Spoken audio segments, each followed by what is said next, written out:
ఆంధ్రప్రదేశ్లోని శ్రీకాకుళం జిల్లాలో కాపుగో దాయవలసకు చెందిన యువంత్ 6వ తరగతి చదువుతున్నాడు. ఎంతో అల్లారు ముద్దుగా పెరిగిన యువంత్ అంటే తల్లిదండ్రులకు ప్రాణం.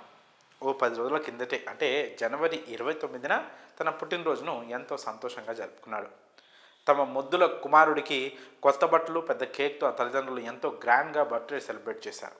కానీ మరుసటి రోజే ఆ పిల్లాడు ఉన్నట్టుండి కళ్ళు తిరిగి కింద పడిపోయాడు.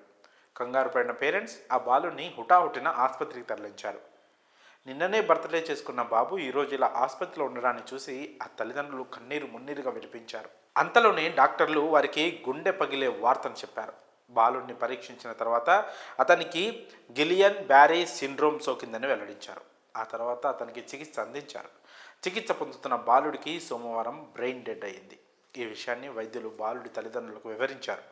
అల్లారు ముద్దుగా పెంచుకున్న కుమారుడు జీవోత్సవంలా మారిపోయాడనే విషయాన్ని ఆ తల్లిదండ్రులు జీర్ణించుకోలేకపోయారు.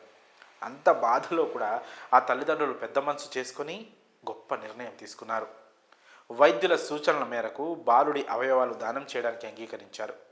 బాలుడి 2 కళ్ళు, లివర్, 2 కిడ్నీలను సేకరించిన వైద్యులు వాటిని 5గురికి అమర్చారు.